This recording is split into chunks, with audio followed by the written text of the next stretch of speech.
Good day everyone. So, hapon na, kakatapos na rin magpakain ng ating mga alaga. Pero dahil sa medyo nagtitipid tayo, so kumuha tayo ng mulberry. So ito yung sample na yung ating mga Rhode Island Red. Yan. Tapos yung isang hybrid ng cross ng Black Astroturf ng Rhode Island. Ito yung rooster natin. Kumakain sila ng mulberry, daw ng mulberry, tapos yung bunga. So yan, ang kita nyo naman. So yan. So isa yan sa mga alternative na pagkain na ating ginagawa. So halimbawa kulang kayo sa feeds na binibigay, yan pwede yan sa yan ngayong hapon alas 4, yan yung karagdagang pagkain natin sa kanila. So bukas baka ubos na rin yan. So yan, binabalik-balikan naman nila yan.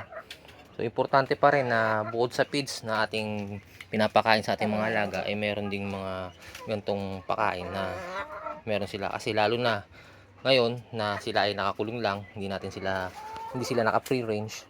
So ito yung ating ginagawa.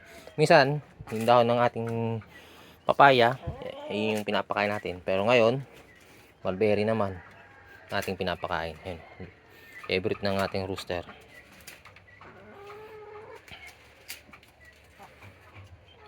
So dito 1, 2, 3, 4, 5, 6 na inahin, tatlong Rhode Island Red na hen, decal brown, tapos itong hybrid ng cross ng Black Astroturf ng Rhode Island.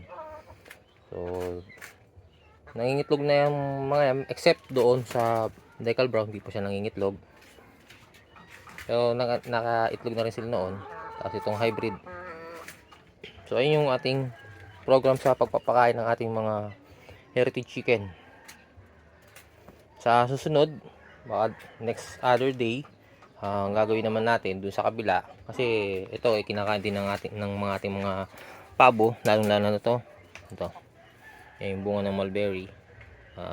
Ganito kinakain na nila yan, lalo na yung hinog na yung ulitin. Ayun, kita nyo naman, hagas natin, nagagawan sila.